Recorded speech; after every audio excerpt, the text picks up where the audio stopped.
Welcome to the What Happens Next YouTube channel. What we're aiming to do with this channel is share content designed to make sure that you're supported through whatever's next in your life. And we'd love to continue to do that. I've got a favour to ask today, and what I'd ask you to do is just subscribe. It costs you nothing, but it really helps us deliver really good quality content on a consistent basis. Thank you, and let's go on to the interview. Welcome to What Happens Next, the show, podcast, YouTube channel, I don't know what we are now, we're everywhere, dedicated to exploring how nuanced change in our life can be, particularly in our 50s and 60s, when we're thinking about what happens next in our lives. I'm really pleased today to be joined by Lucy Ryan, who's going to talk to us about a number of different subjects, but give us real insight into what the evidence says about navigating change. Lucy, how are you today? Yeah, I'm very good, thank you. Lovely to see you, Chris. Oh, pleasure. And we've been talking about Ireland. I'm off to Cork over the weekend, which I'm really looking forward to. And you've been to Dublin. Yes. What in Dublin surprised you the most?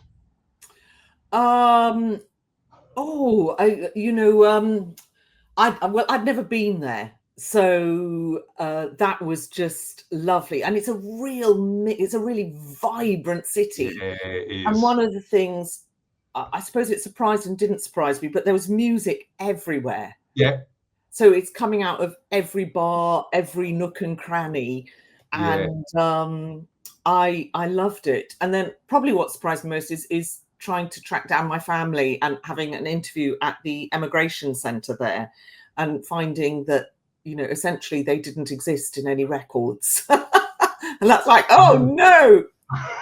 So interesting. My dad does a bit of genealogy in our family, and the amount of dead ends you hear, and then opportunities you get to look at something and then you get else. one spark. That's what I was hoping for. Yeah, I mean, what was really funny, I mean, and this is more my mum's side than my dad's side.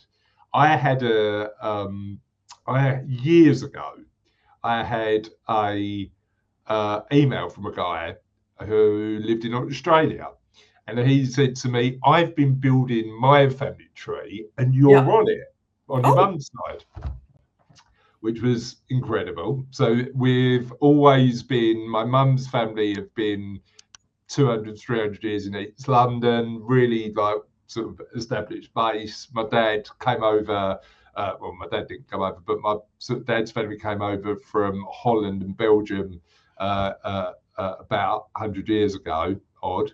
And interestingly, on my mum's side, I got this email from this guy in Australia, and my best friend, who I'd known for, at the time, just under 40 years, was on the same family tree. No. And we didn't realise that we were actually not closely related, but on this family tree. And we were like third cousins, 12 times removed, but we were on this family tree, and it was just, it's such an interesting, and I've never had time to look at it, but yeah, you can go down a bit of a rabbit hole when it comes to. Oh yes. Yeah. I am prepared to go down a rabbit hole, but I need just some concentrated time to try and work it all out again. Exactly. You had time and headspace to work it out. Yeah. But we're not here to talk about genealogy. We're here to talk about what happens next. So tell us a little bit about you. Well,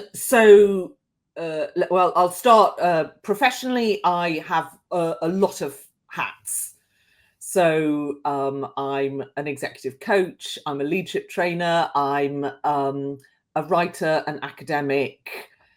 Those are probably my main four hats. Personally, I wear as many hats. So I'm a wife, I'm a mum to 2 kids. I look after my cousin, I'm a carer to both my mum and my cousin. You know, sister, all those lovely hats. And I have what I feel is a beautiful full life of work, learning, fun, friendship. Love that. I love the way you finished on friendship, because one of the things that's been coming up in our interviews and what happens next time and time again is the importance of friendship in life well lived. And Yeah. one of the books that I read last year that I really, really loved was a book called The Good Life by Yeah. Dr. Robert Waldinger, about Mm. research on, he's part of the Harvard research that's been looking at people and what improves our well-being for 80 years. Yeah. He has this really interesting phrase that the quality of our relationships determine the quality of our lives. What do you think of that? Yeah, I think, I mean, funnily enough, I just heard an interview yesterday with Robin Dunbar, who was the scientist behind relationships. And there's quite a lot of science that suggests that we need very few, what I believe younger generations call ride and die friends. Yeah. Although I think that comes from Thelma and Louise, so I think it belongs to my generation personally. We only need about 3 of those people. I call them the 3 a.m. people, the people you feel you can call at 3 a.m. And we only need very few, like 3 to 5 of them. We don't need masses. Yeah. But there is no doubt about it that in all the science, let alone anecdotally, I'll talk about my mum in a moment, but scientifically, our social connections are more important for our longevity or our positive longevity than exercise, nutrition, all those things. It's the quality of our social connections. I love that. Absolutely love that. What was really interesting about your introduction as well is how multifaceted it was, and the fact that all the stuff going on. And I think when we look at all of our identities, it's probably, I mean, it's always multifaceted. Yeah, agree. Interestingly, when I speak to clients about this stuff, particularly the ones that have been successful in business, often their focus is quite myopic, quite focused, quite linear. And that there's a bit of a challenge there about identity, right? Because if you lose a big part of your identity, do you think having a multifaceted identity is important when we're thinking about navigating change? Well, in all the research I've done, it's a huge difference, and there's quite a gender difference in it. So typically, and I mean stereotypically, men tend to have linear careers, Chris. So even if they swap companies, they tend to stay in work. They then get to 60, 65, they retire, and that's when they have often a lot of real identity problems, real identity shifts. If I am no longer this person, who am I? Yeah. What you'll find again, stereotypically with women, is they duck and dive in their careers. They go out, they go in, they go out, they go in, typically because of babies. Often when we hit our kind of 40s, 50s, it's because of care. So we are used, as I am used, to gathering hats. Now, when that means we stop working or we're considering our next chapter in our 50s or 60s, we're quite used, a lot of women, to gathering hats. Yeah. So if one goes down, so if, for instance, all my training goes, as it did in COVID, I've still got my coaching hat. Yeah. And I then started to write, and I wrote 2 books during that kind of 5-year period of COVID and beyond.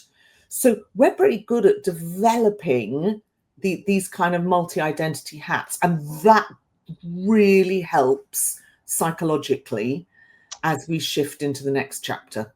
So interesting. Do you think it's more, and again, we're all different and we all look at these things in different ways, but typically, do you think it's easier for women to make that what happens next transition because of that comfort level in terms of wearing a lot of hats? It kind of depends, because for a lot of women, they actually want to step up. They want to get back into organization. They want to do more. It's like a good old post-menopausal zest. Yeah. there, and they can't get back in. Yeah. And everyone expects you. So when I turned 60, I'm 61 now. When I turned 60, everyone, bar everyone, people who know me, love me, asked me when I was going to retire. And it's like, what? Why? Why Yeah. would I do 100%. that? 100%. So it is harder if you want to step up and get back into an organization and contribute and do more, because society expects you to drift off and shut up. But this is this is part of the reason I'm really excited about what we're doing at What Happens Next, because I do think we need to change the narrative about this learn, earn, rest. It's really old-fashioned, like this industrial age model where we turn around and go, you know what, you're getting into your 60s, or whatever age, and actually it's time to stop. Who does that actually work for? It doesn't work for the individuals who are thinking about this transition, does it? No, I know few people that it works for. Yeah. In that a lot of the people, you know what happens post-retirement, even people who've had a long 40-year, 50-year linear career, is they go, thank goodness, and I'm going to go traveling. And they go traveling for a year or two, and then they go, now what? Yeah. And so they hit the golf course, and then they find they can't do that 7 days a week, 8 hours a day. So there are some people who love it, don't get me wrong. Some people absolutely love it. For a lot of people, there's an itch to do more. And all that's available to us is to volunteer. So there's an assumption also that everyone in their 60s should go and volunteer. And wow, they do prop up the whole volunteer force. 100%. But what if you want to earn a living? What if you want to contribute? So it's no surprise to me that the most new businesses in the UK are started by women over 50. So interesting, and you're right. It's that, and we just spoke about it when we talked about it before. I was having a conversation yesterday. This viewpoint that you hit a certain age and all you want to do is hedonistic behaviour, fun stuff, really important. I love doing it myself. Is a fallacy, because we need that eudaimonic well-being. And opportunities to show that we've got meaning and purpose in our lives. And I'm sure we'll talk about that. We need both. So if we're going to use, scientific terms, we need hedonic and eudaimonic. We need to have fun, have lots of positive emotions, but we equally need meaning and purpose. 100%. And that doesn't mean we're just going to get it in the traditional routes that people presume we're going to. 100%. And what I'm really interested in is the fact that you've gone through your own what happens next moments in your life. I seem to do it every month, actually. There's an interesting aspect with that, because I look at it as because I'm a bit like that as well, and part of me says it's great to have these new, exciting, fresh ideas and go on another journey. Part of me is like, Chris, you need to get a bit more consistent every now and again and stop chasing the shiny thing. I'm afraid that's me all over. We're very similar in that, those two. We're very similar in that. And I've got to sort of temper myself to go, right, and I'll come into the office, Lucy, and Cassie will say to me, can we just do one thing at a time? Before we jump on something else, let's do one thing at a time. So I need to temper that. But actually getting the balance right is really interesting on that. But what I'm curious about is your own transition from working as a singer. You were a singer at one point, and then qualifying as a doctor and becoming a coach and leading this multifaceted life that you do now. What did you learn through your own journey in terms of navigating change? Well, I think anyone who is a bit like me, who brings change on, there's no doubt about it that I like change, and I consistently make it happen in a way that's a bit exhausting. But the one thing I know about change is each time I do it, I learn something else about myself, even if it's that I simply am unable to focus on one thing for a very long time. But every single pivot, and I've had about, I suppose, 9 different career pivots, and I've never worked for anyone. I've never been employed. So I've run my own company for about 25 years. Yeah. But there's something for me that is both terrifying and exciting about change. Yeah. And I think that to navigate change, you have to navigate that tension between terrifying and exciting. Yeah. And no, I do know now that it'll settle somewhere and it'll be good. Or it won't be, and I need to move out of it. You know, I've done changes where I've gone, this does not work for me. So Yeah. I became a lecturer at university and was employed for a year, and then went, I am not good at this. I'm not a good employee. I have never filled in a timesheet. I have never justified my hours. I am way too independent for this, so I'll have to do this in a different way. So Yeah. each time, for me, change, if you're really going to do it, you have to embrace the tension. Yeah. And, and that's hard. Yeah. And it's interesting because I think what I'm conscious of is for people like us, where we like that element of novelty, change often feels easier. If somebody has had consistency in their lives and have consistently avoided change because they like to know where they are, I'm thinking about some of my clients actually. What and change feels a little bit more intimidating Yeah, for to sure. how do we navigate that well? Well, I don't. I'm sorry. I don't think there's a clear path, and Yeah, I don't ever get easy with it. Actually, each time I do a leap, like when I started my PhD, I am really quite scared by it. yeah, I don't take yeah, any of it for granted. It's like I don't understand these terms. I don't know how to do this. I yeah, had no early education. So I think the first thing is people have to know why they're doing it. You know, yeah. what are you doing this for? Because it's that why that will help you navigate Need a through. driver. Yeah, Yeah, yeah, unless you have a why for the change, when it gets really tough, you'll fall out of it. yeah, You yeah, know, I think it's something like 95% of part-time PhD students drop out. And yeah, I get why, because it's a long old haul. But if your why is really strong and really clear and you've got it up there somewhere, you'll be okay. What was your why? Well, once I started, you know, I was studying the experience of professional older women, and once I started, I was really fascinated by it, Yeah, and yeah, I really wanted to understand what was going on, and I could see there was a complete gap. I could see that there were no academic papers. There was no one interested, actually. So my why was quite clear. Of this is so interesting. yeah, And yeah. once you've done a Why couple of why it years, carries you curiosity, don't want to stop. can't it?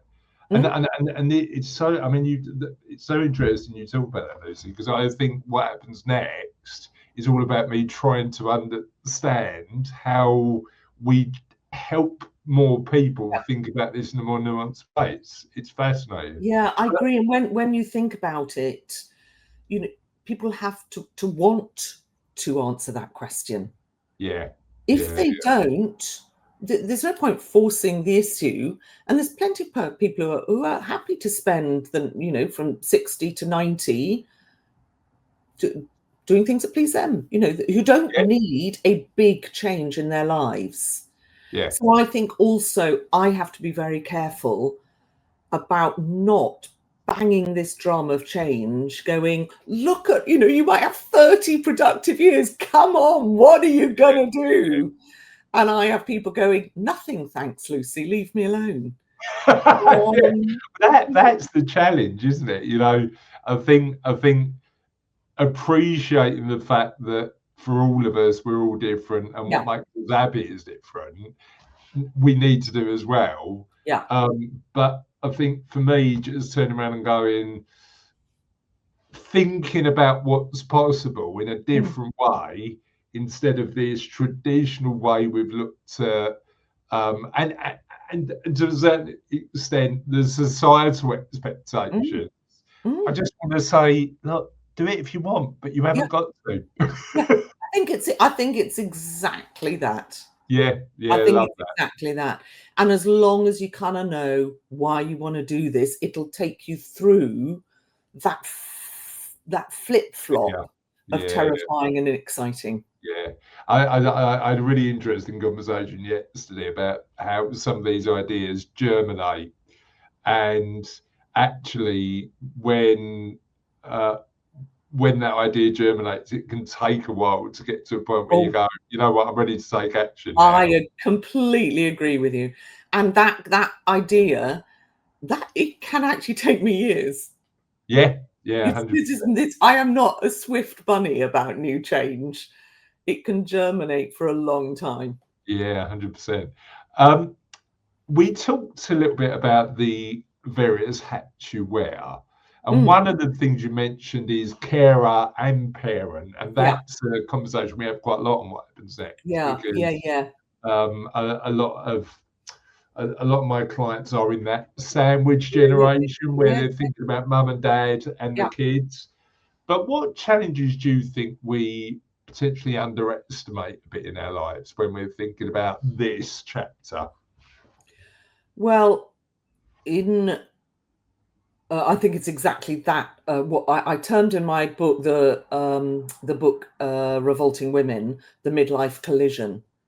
And I think we vastly underestimate that, Chris. And it's no surprise. Well, it's a beautiful surprise, but that term has been just taken off and written about everywhere. And I don't know why it was a surprise, because I was right in the middle of it myself. But we have often, our parents are living longer, and so therefore we are steeped in care often, for 20 years is very common, from the age of often about 60 onwards, sometimes younger. So we're looking after our parents in whatever stage they're in. It's very common now that people are also looking after their older teenagers with mental health challenges. Yeah. Plus, they're in the middle of often a divorce or bereavement or financial issues. So this collision and health, their own health or their. My cousin's 70-ish and has unfortunately advanced dementia, and I'm his power of attorney and I look after him. And, this is going to be a long old road for us both. But completely unexpected for me and a lot of work. I think we really underestimate the midlife collision. But on the positive side, we forget that it's all temporary and that we will come through it. And that there's another chapter ahead of that. These two shall pass, right? It's that element of saying it feels heavy now, but actually it's not, is it? Because it is. It can be, but it also will pass. And there is this new chapter ahead of it. But when you are in it, it feels very overwhelming, and often much more so for women because they pick up the load of caring. And that's why they're often dropping out of work. The workplace is because they're picking up this massive caring load. So I think we really underestimate that collision, that midlife collision.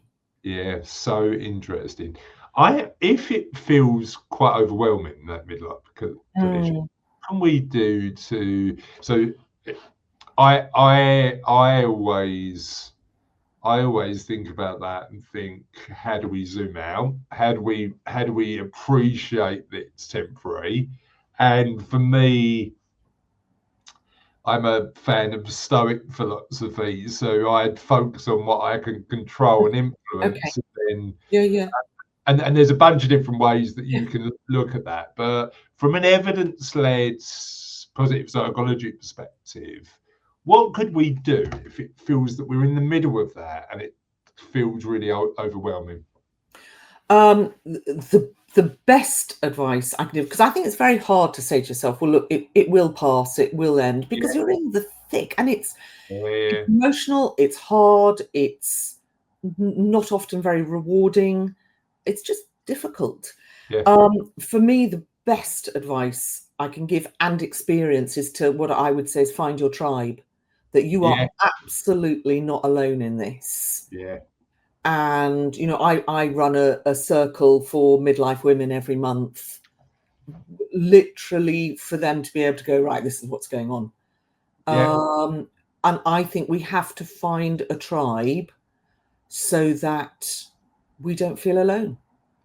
I had a really interesting conversation with a what happens next guest earlier in the week, and we were talking about culture, and particularly Western culture, like the Mm. UK, US, how we often look at things as uniquely individualistic in those countries, Very much so.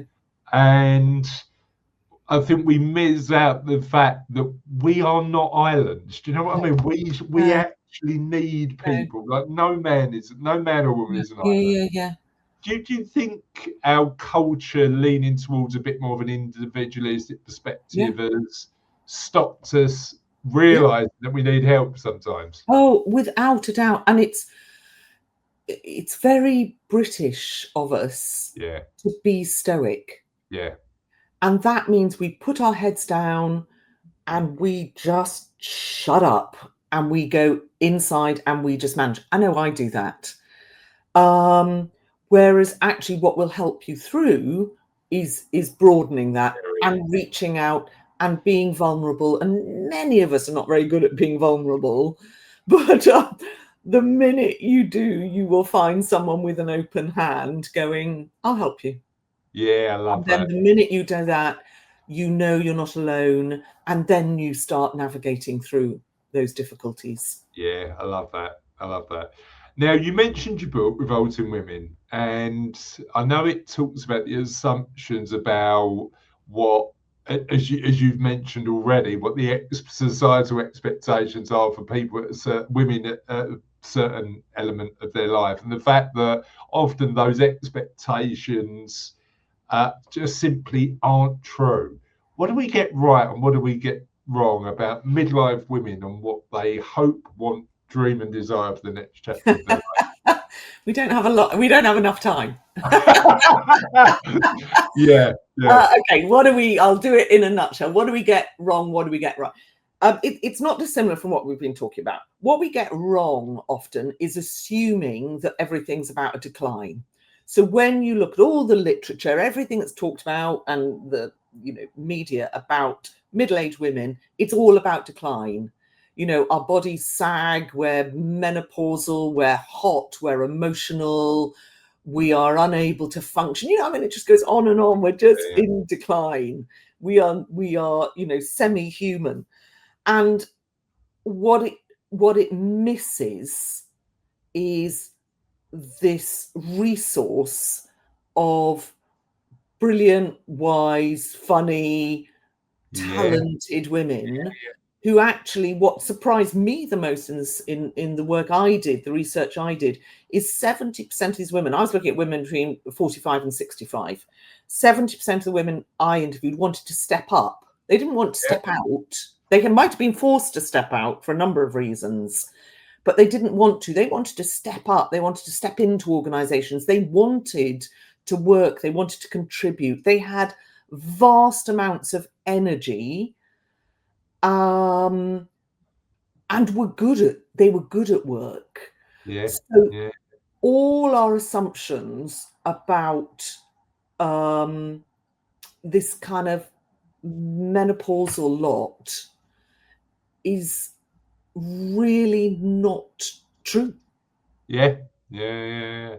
Where's the barriers? What do you mean? We've got talented, capable, knowledgeable, and skillful women in their midlife Yeah. wanting to step up. Yeah. What's the barrier stopping them doing that? Okay. One of If there is one. there's three barriers actually. There's three obvious barriers. One is gendered ageism in the workplace. Yeah. Yeah. Yeah. Lots been written of it. It's very profound and it's very real. Yeah. There is barely a positive word to describe an older woman. It's hag, crones, frumps, spinsters, you name it. And in Yeah. my study, they were called all sorts of terrible words. Yeah. And a lot of women will find that they hit round about 50 and they're sidelined, pushed down, pushed out. So there's that. The second barrier is actually that midlife collision that we've kind of touched on. Yeah. So much else going on that it's overwhelming, and work is the one thing they can control. Even if it's giving up, that's controlling. And there's so little flexibility still, Chris, in the workplace. I've been advocating for life leave so that people can step out Go back and come back in 6 months' time. So same as we do, it's perfectly possible. We do it for maternity leave, so it's got to be possible for life leave. And the third reason that they leave, or that is a barrier, if you like, is this absolute need for flexibility. Yeah. Because, like me, I couldn't work full time because I look after my cousin, I look after my mum, and that requires time. Yeah. And plus, other things that I like doing. So we absolutely need the flexibility, and in particularly senior leadership roles, it's just not there. Yeah. They'll give flexibility lower down an organisation, but the minute you get senior, they go, "I'm really sorry, we need you here 5 days a week." Yeah, I mean, the interesting thing about that is that element of alignment to productivity. It's that element of actually the hours. And I was again had a conversation with a woman client of mine, senior manager role in partnering at accountancy, mid-sized accounting practice, and she was saying the cultural expectation is that I'm here. And I'm here when everybody leaves, and I do all these hours. And I was curious about how productive that made her, because I know that and I think there's an interesting culture in a lot of those larger firms. And I'm like you, I'm sort of 15 years into running my own business. I'm unemployable by now, but the element of saying, should we be focusing more on productivity and letting people manage their own time versus just being in the office 5 days a week? What do you think? I think everything, all the studies of productivity, Chris, say that the whole notion of 24/7, 5 days a week, and usually actually it's not, is it? It's weekends as well, doesn't work. And we know that people who work part-time are more productive. Yeah. They often do a full-time job in their 3 days. Yeah. And job shares are so underused. But the cultural expectation, as your client rightly says, is full on, present, is good. If we're going to expand longer life, if we're going to really embrace this notion of longevity, longer lives, something has to give here. You completely get it, because actually when we're thinking about longer life, we're thinking about, and we talk about a lot on what happens next. Does work we love to do play a role in our later lives? And actually, for many of my clients, when I think about it, Lucy, they're transitioning from that growth stage where Yeah. they're Yeah. when they've built their wealth and they're in a position where, and I get that not everybody's in this camp, but they've built their wealth and they've got some freedom and flexibility about choice at work, Yeah. and they're choosing to continue to work. Yeah. Yeah. Yeah. But from the research you've done and from the conversations you've had, what role does work, however we define it, play in our later lives? And how does technology have an impact on that in terms of being a enabler, but also a potential thing that might hold us back? Okay, let me take the first question. The technology one, I'm not sure I've got a canny answer for that, but let me take the first question of what role does work play in our later lives? Yeah. What we know in our later lives is we need to be, for a good, a positive later life, we need to be as mentally fit as we are physically fit. Yeah. And also financially secure. There are 3 prongs. So we need to be mentally fit, physically fit, and financially secure.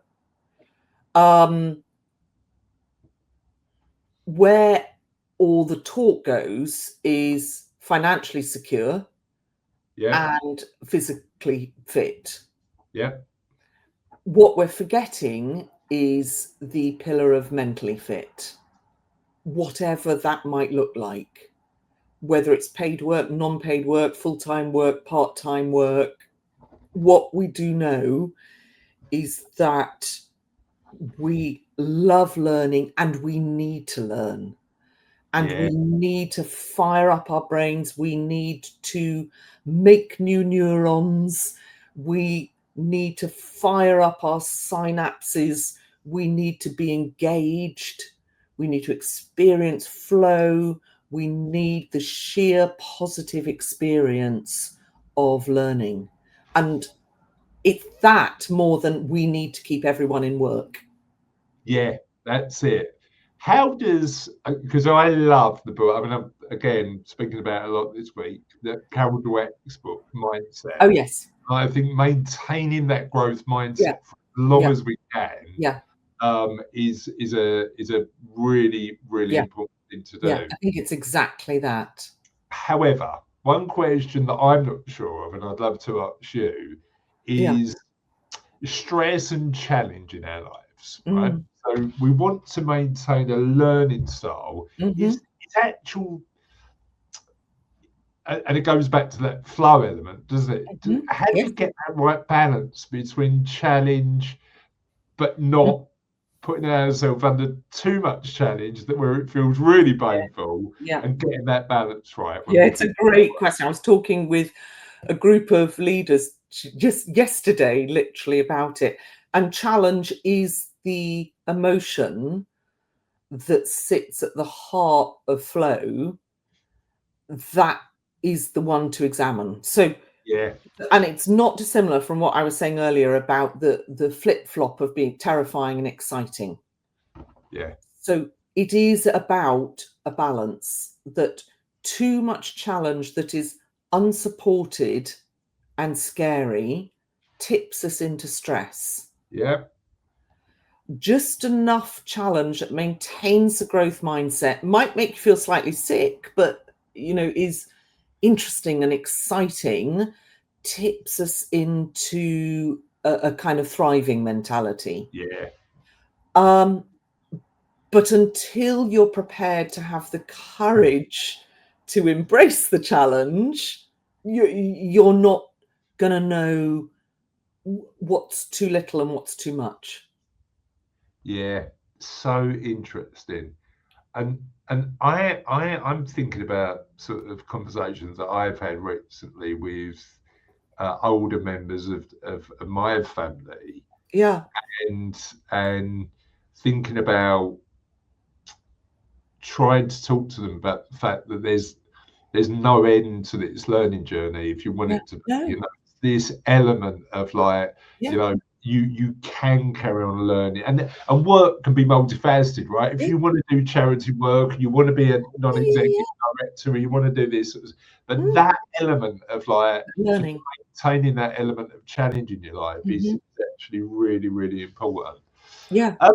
I mean, I take my mum, who's 97, and she belongs to a creative writing group, and every month she writes a 2,000-word creative story. And they're getting wilder, Chris. They're getting quite dark and quite murderous. And she wrote a story about a body being chopped up and where all the bits were thrown last month. It's like, Mum, this is getting darker and darker here. And she went, I know, isn't it lovely? But here's the, I mean, I'm really fascinated about your mum, because I read your recent LinkedIn post and I said, I've got to ask Lucy about that. Here's the interesting thing, and I didn't ask you this question when I sent the question through, but I'm really curious about. Do we get to a point in our lives where we go, look, I don't care what other people think anymore? And is there a freedom in that? Because like you're saying, Mum, and maybe Mum's saying, well, it doesn't matter, Lucy. I can say what I want. Yeah. I don't, is there a stage? A lot of women I know my age, and maybe it's the same for men, will go, they hit round about 50 and they suddenly don't care what people think. I don't know. I still really care. Yeah. Mum doesn't, but then she's 97. But I think it was certainly round about 80 she stopped caring what other people think. But still, I think she does, Yeah. I think she does, really. I personally think we care throughout most of our lifetime. We're social creatures. We want to be liked. We want to be loved. So I don't know. I still think we all care. How about exploring our darker edges? Do you think, I mean, like you talk about Mum writing, like I think there is some value in looking at that, right? Yeah. It depends what darker edges you want to explore. It's true. You know what? My daughter's a writer, so she's at uni in Glasgow at the minute. We're doing an English language and journalism degree. Gorgeous. And she's got a Substack that she publishes to. I wanted her to get in the habit of publishing on a regular basis. So I said to her, look, just set up a Substack and read it. And I mean, I'm biased, Lucy, because Charlotte's. I think Charlotte's amazing. Her writing is incredible, but you sometimes you turn around and go, I can't believe that you've imagined that thing, and where did that come from? And we've all got those thoughts, haven't we? I love it. Absolutely love it. I know one of your masterclasses is all about helping people in senior management, executives in midlife, design the next chapter of their lives with confidence, ease, and style. Now, I think you and I have got a bit of an advantage with that, because actually, when you run your own thing, often you've got a bit more autonomy to make decisions that allow us to have that freedom, flexibility. And I'd suggest that for a lot of people who we work with at Savello, who are in their midlives but work for big organisations, designing their lives sounds amazing, but practically they feel that the gap, whereas you and I might turn around and go, well, actually, freedom, flexibility, autonomy is really simple. It feels a bit more of a challenge for people in those organisations. How do they do it? What's the first natural step? Okay, it depends how much time they've got, Chris. So, I mean, literally, it depends on the individual. What really matters is for people to understand the balance and what we need if we think about flourishing in our later lives. There are things that we absolutely need to flourish. Now, we can bumble along and not pay any attention to any of this, but so this is for people for whom it really matters. And there's that balance of having enough fun thing. Even if they work full time, they're flat out. They have enough time for fun, for just doing all the trivial fun things that they enjoy, and that there's time for it. That within potentially their limited time, they really pay attention to the relationships that matter. Now, for me, that really matters in that most people who are, particularly I'm talking those who are working a lot, the connections they foster are usually not the connections that matter. So the connections that get all their time are all the people they work with, the acquaintances, the clients, the stakeholders. Those 5 people in their lives who really matter get the worst of them. Yeah. So the clients, the colleagues, stakeholders, right? See them at their best, they perform. They get home and they're knackered. Yeah. And they don't go on date nights, and they don't go and give lots of attention to those small amount of beautiful social connections that matter. That's so interesting. So that it's the small things that I think really count. It's the having enough time for positive emotion. You know, I swim, I sing, I do yoga, I have my dogs. Whether I work flat out or not, I would still do those 4 things. Because I know what it does for me.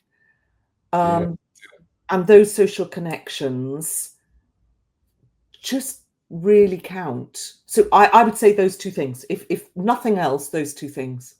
Yeah, really interesting.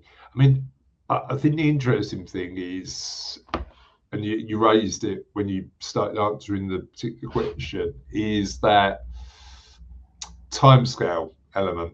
Because actually, and we talk about it quite a lot on what happens next, we're not firm believers in saying, right, okay, you actually need to stop work to live your next chapter. I love the idea, and this comes from design thinking, of the incremental low-cost experiment. So what can you do next week to have another couple of hours with the person you love the most?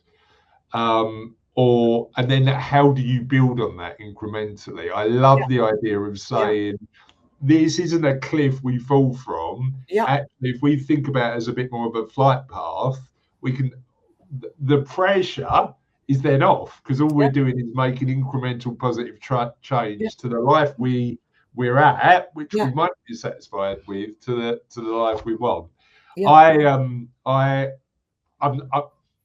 I've not always been good at this, actually, if I'm being perfectly frank.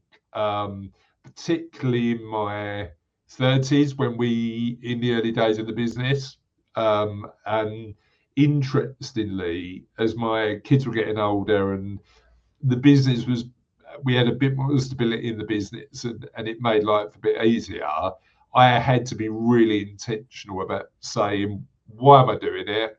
What's important to me? And actually, for me, one of my big motivators is spending time with people I love and like, and they're having a bit of novelty, and that's why I go carve out time to go traveling and date nights with Cassie, which we did. I mean, I would make a really poor Peaky Blinder Lucy, but I dressed up as one last Friday for a date night, which was brilliant. But that element is. I really want to know why you dressed as a Peaky Blinder to go on a date night. Okay, well, I'll quickly tell you. I've got a feeling we could have a 28-hour chat if we wanted to, but we haven't got time. Cassie said to me, so what we do is every month we work together, which is interesting, but every month we do something for fun, just me and Cassie, and we plan a date night one at a time. So Cassie will do one, then I'll do one. So it was Cassie's turn, and she went, I've planned this night out. I've only got one request. I'm going to choose what you wear. And then suddenly, Lucy, I'm really suspicious. What's going on? So I've got a flat cap, I've got braces, I've got a suit on, I'm sort of doing this thing. And we turn up to this alley, for want of a better phrase, in Bethnal Green in East London, which was a sort of train underpass place. You go inside and you're part of an interactive 19th amazing. murder mystery night. Yeah. And Cassie had her pearls on and was Beautiful. and it was great fun. But That's so you know, a few drinks, but also theatre.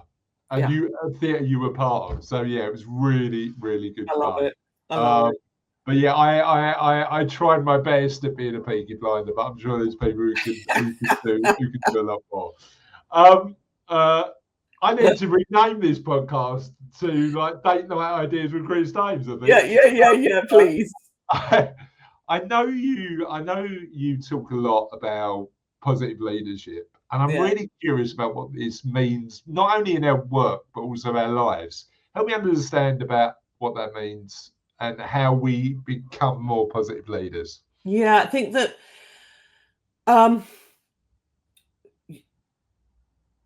you know, there's plenty of science behind it, but actually what counts is that a leader has to embrace the fact that it matters. Yeah. Now, that sounds really obvious, doesn't it? But it's not how it works. So there are a lot of leaders who believe that what counts is being fierce, being on it, looking at all the problems, examining the problems, tearing down barriers. They don't understand that positive emotions, strengths, optimism, building resilience, building meaning and purpose really matters. Yeah. And they also do not understand, to borrow an American phrase, that they are the climate engineers, i.e., their mood dictates the mood of the team, the function, the organization. Yeah. And those leaders who understand, and we're back to kind of incremental small ways, those leaders who understand the importance of, you know, the small, the kindness, the appreciation, the looking after people, the emotional intelligence, and that those small things that are not so small really count. Yeah.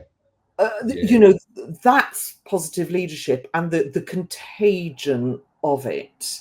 Yeah. And helping people get to grips with the language of strengths and of resilience is, you know, something I've been doing for a decade or probably a bit longer. And you can hear I'm, you know, completely passionate about it. And I think a lot of leaders will pretend they do it or say they believe it. But actually, when they do a meeting, they just talk tasks. When they do an appraisal, they say what's gone wrong and what you need to do better. So they fundamentally miss what we need as human beings, which is positive appreciation.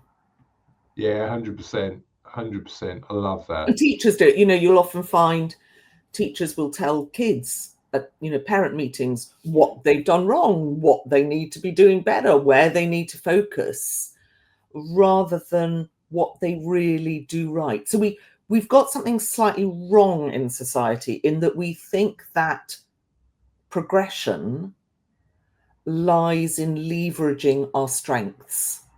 Our weaknesses rather than our strengths. So if I get to know your weaknesses and help you overcome them, you will then outperform everyone else.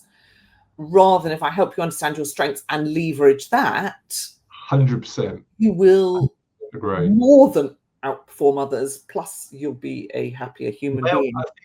I'll get off my soap bucket now. Well, no, I'm with you. And I think about the work we do at Savello, and it was funny.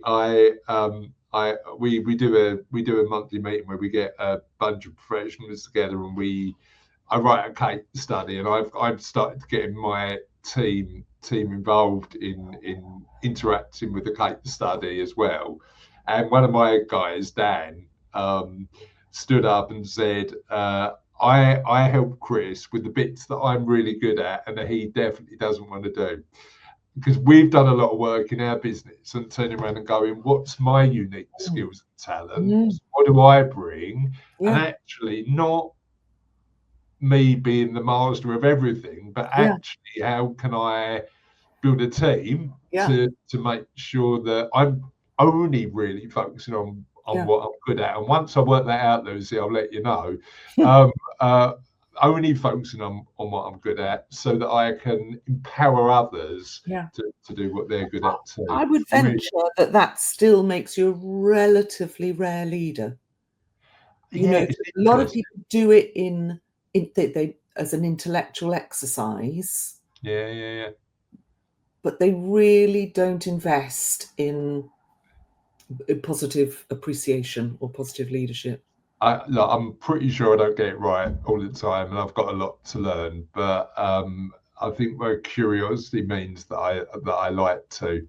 So that's good. I think the interesting thing for me as well is your mum. We've talked about your mum quite a lot in this interview.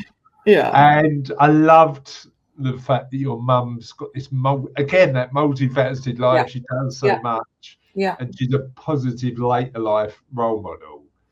What about your mum's life informs the work that you do? What is it that you learn from your mum which you're now taking into the work? There's lots, Chris. You know, she's my mum.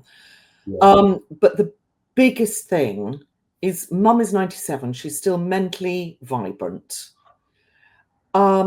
And I'm 61, as I said, so 36 years between us. That potentially means I have 30 years, kind of God willing, to do something interesting with my life. 30 years, so that's the age of my kids. That's that whole chapter. I've still got that ahead of me. Yet we talk as if I'm just finishing life. Well, society talks as if I'm just finishing life. Whereas I've got this whole new 30-year chapter ahead of me. And when I think about it, it slightly freaks me out. Because what am I going to do with it? It's much easier when I'm having kids and I can see what I'm, where, and I'm going to work and all of that. But I've still got that from 60 to 90. So what is that going to look like? So I have a very positive role model in mum. A lot of people don't have that, but I do. So I know the potential sits there for a next 30-year positive chapter ahead of me. And it's that reframing of as you say, the next 30 years doesn't need to be a decline. It could be, and it's so interesting. And I've spoken about this and what happens next before. This phrase of retirement. We get to a certain age and we retire. It's the reason we didn't put the word retirement in any of our any of our framing when we're thinking about what happens next. We use it in certain videos because people recognise the concept. But actually, what we want to talk about is the fact that if the next chapter is potentially as long as the previous one, how are we going to spend that time? How are we going to live it? Mentally fit, physically fit, financially secure. How are we going to live it? Love that. So what I'm really curious about is what surprised you the most. So you've been on your own academic and learning journey over the past few years. What surprised you the most, and how have you changed your mind after all your study about the way you see the world? I think that what surprised me the most was actually about myself, Chris. So I, having left school with zero kind of qualifications and started to educate myself at the age of 40, I realized that inside of me was a researcher.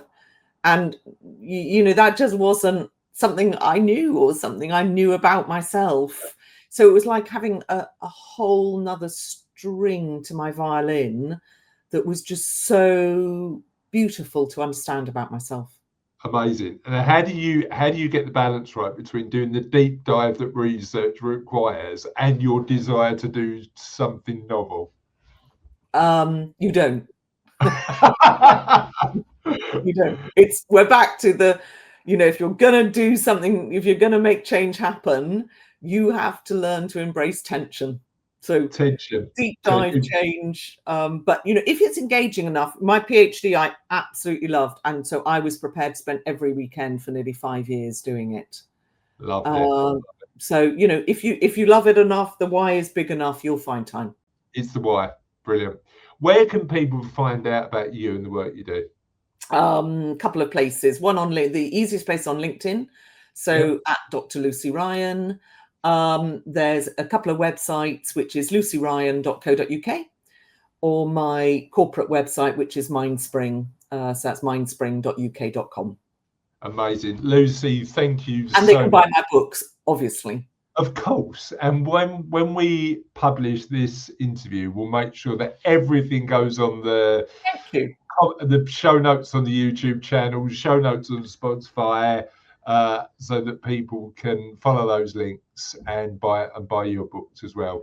Lucy, I've loved today. It's been such an interesting conversation. Thank you so much for having me, Chris. Pleasure. Thank you for sharing your insights.